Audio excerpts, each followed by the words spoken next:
Hello বন্ধুরা, আজকের আমি চিকেন রান্না করব। দেখো এখানে আমি চিকেনের সব কিছু সামগ্রী রেডি করে নিয়েছি।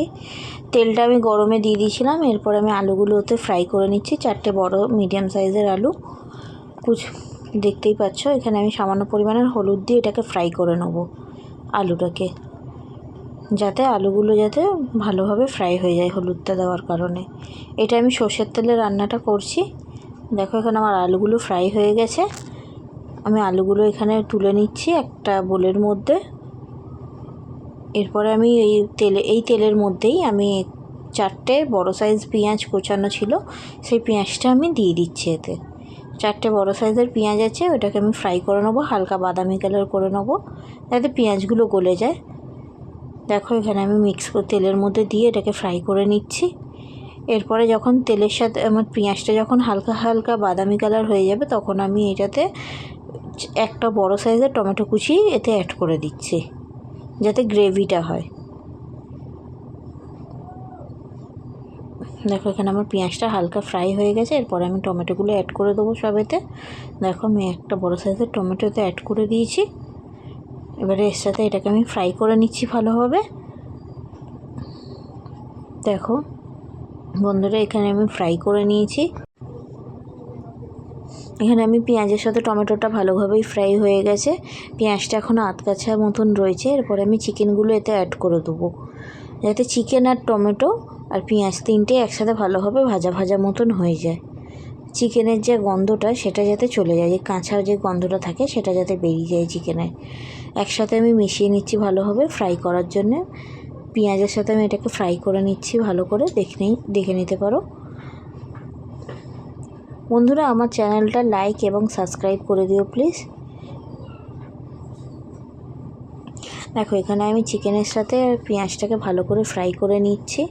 এখানে হয়ে গেছে আমার, বেশি বাকি নেই। বেশিক্ষণ ধরে আমি এটাকে ফ্রাই করব না। দেখো এখানে আমার হয়ে গেছে ফ্রাইটা। এরপর আমি এতে মশলাগুলো অ্যাড করে দেবো।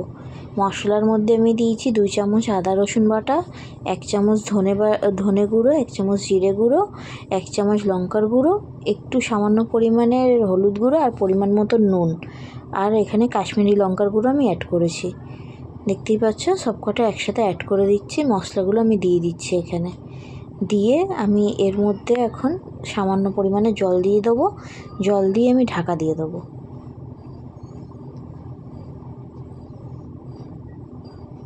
যাতে এই মশলার যে গন্ধটা থাকে সেই গন্ধটা যাতে বেরিয়ে যায়, আর বেশিক্ষণ যাতে আমাকে কষতে না হয়। সামান্য পরিমাণে জল অ্যাড করে দিয়ে আমি এটাকে ঢাকা দিয়ে দেবো।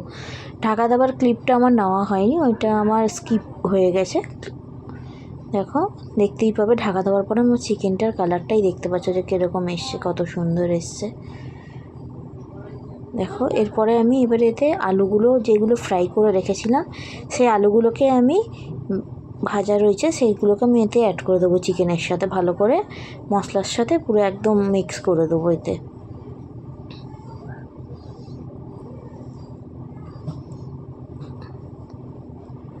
আলুগুলো আমি অ্যাড করে দিচ্ছি এতে, দেখতেই পাও। দেখো এখানে আলুগুলো একসাথে আমি চিকেনটাকে ভালো করে নাড়িয়ে দেওয়ার পরে এখানে আমি আলুগুলো সব অ্যাড করে দিলাম।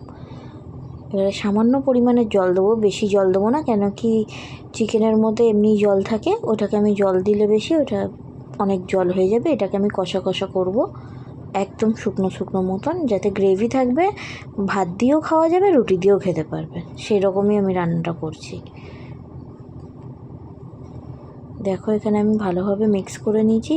সামান্য পরিমাণে জল দিয়ে আমি ওটাকে ঢাকা দিয়ে রেখে দিচ্ছি কিছুক্ষণের জন্য, লো ফ্লেম করে, যাতে আলুগুলো ভালোভাবে গলে যায়। লো ফ্লেম আমি করে দিয়েছিলাম। এবারে এটাকে আমি ঢাকনাটাকে খুলে আমি এখানটায় দেখাচ্ছি। দেখো যে আমার চিকেনের এখানটায় সব ভালোভাবে হয়ে গেছে তরকারিটা। দেখো আলুগুলোও সফট হয়ে যাবে, সব সফট হয়ে গেছে।